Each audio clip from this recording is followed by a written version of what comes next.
no discipline.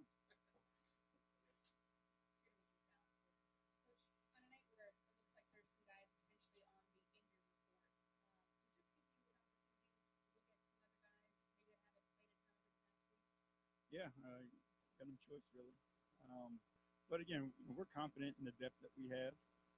Give guys an opportunity. They understand the system. They understand how we play and what we need to do to get the job done. So we've got confidence in our group, everybody on our roster.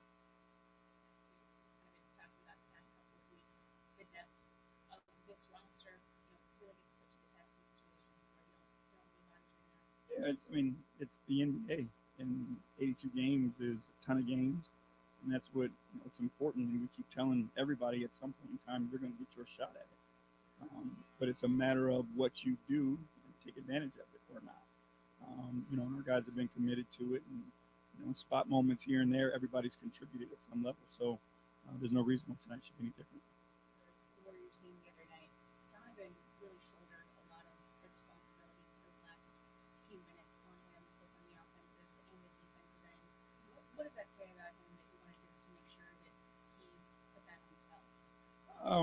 He he has no fear.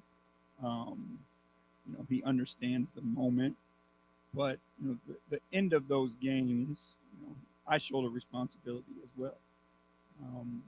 It's one of those things that we talked about at the beginning of the year, where the first 3.5 quarters for our guys, that chemistry and getting to know each other, that's going to be easy, right? But we talked about where it becomes learning experiences is to close games, and how you finish with those games.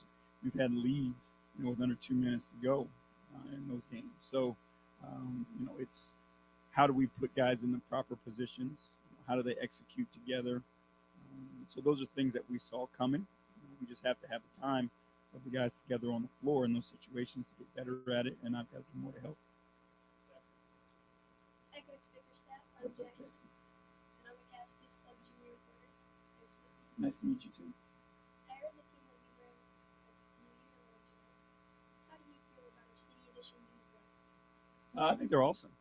I think our organization as a whole does a great job of understanding our community and making things more than just basketball, and how they include the community, how they're including the environment, how they're including the things that we highlight here, Lake Erie, like all those things.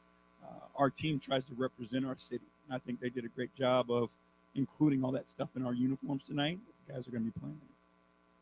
What do you think our biggest strength going into this game tonight is? It's our togetherness. I think a lot of times when you do have injuries or guys out, it brings people together more because they know everybody has to step up. So when we're in these types of situations, I feel confident that our guys are going to gel together and try to do more for one another. Thank you, Coach. Thank you. Thank you. Great questions. Yeah, Chris, follow that. Chris Fedor, Cleveland.com. Hey, JV. What's up, Chris? What did you take from the road trip? What we're capable of. You know what I mean? Like, again, we won games. We were in games against good teams with leads late. But, again, areas where we need to improve. And we have to do a better job of finishing games out. And, again, I truly believe it.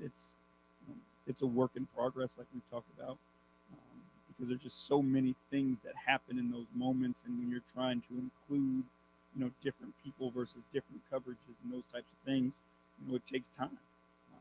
So, what sets we need to add, how we make guys more comfortable with one another. But it gave us, a great measuring stick for kind of where we are and what we're capable of. Did you see the last 2-minute report?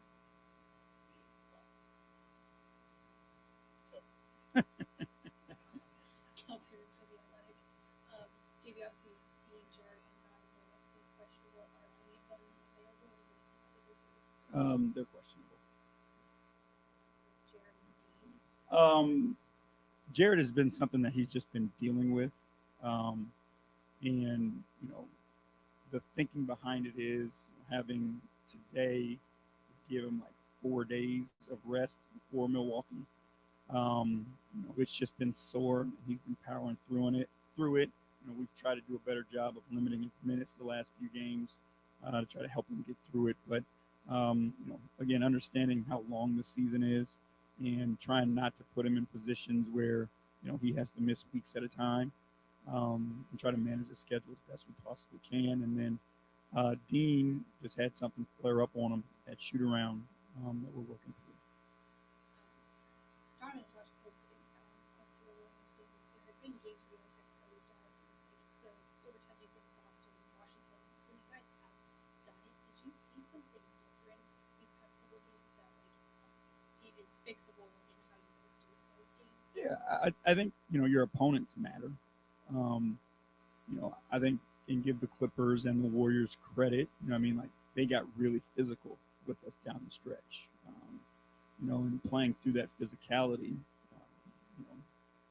when you seem to be able to get away with more, is something that we have to learn, to deal with as well. Coverages, how they guard, personnel, all those things. So again, it's not something that we're not capable of. It's just a matter of us gaining experience and executing it better. Yeah, you mentioned that the chemistry with the team really was the first 3.5 quarters or something changes.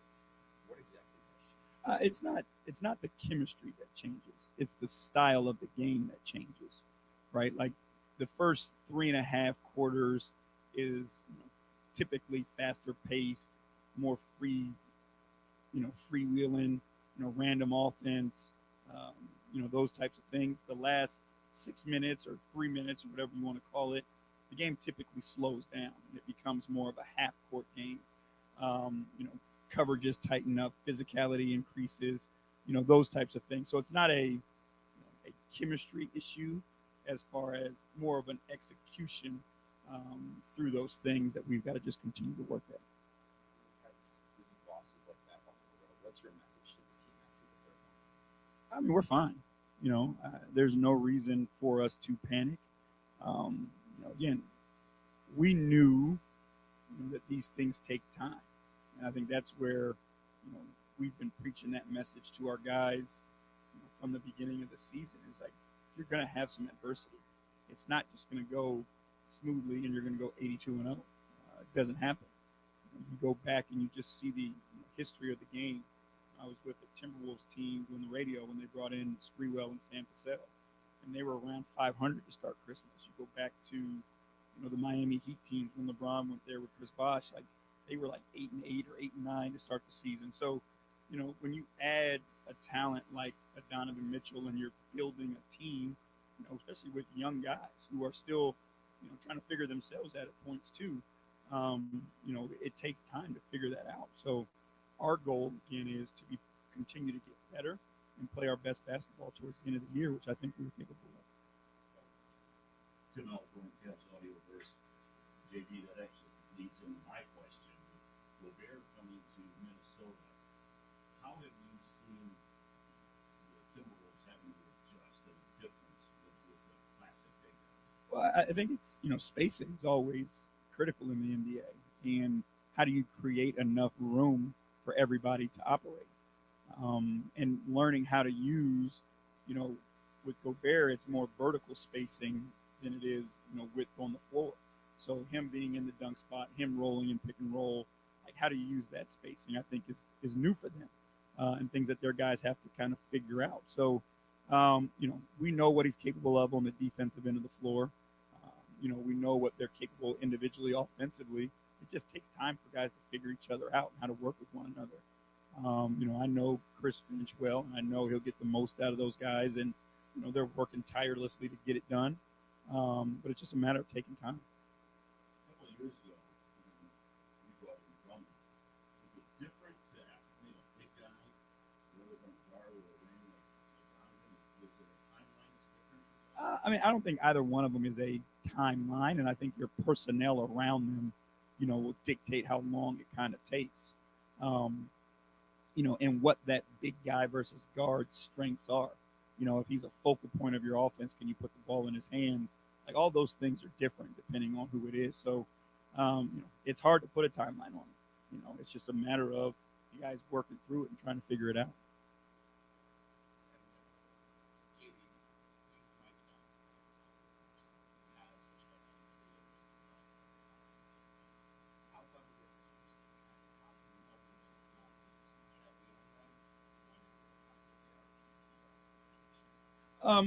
It's conversations that I have with the guys during the games, even, and it's a matter of, are you managing the games and your off days, so that the guys are as fresh as they possibly can be. I think you have to take that into account. We don't ever want to wear anybody down, especially this early in the season, understanding how long it is. So those are conversations that I have, and I'm still trying to get to know guys and know what they need, and how many minutes they can run, and those types of things. So it's a learning process for me as well.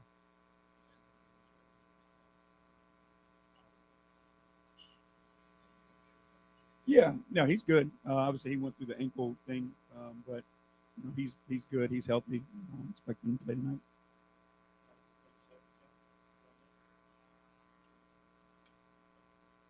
After a long road trip, what are you most excited about now that you're back home at Rocket Mortgage Fieldhouse? I'm excited to play in front of our fans.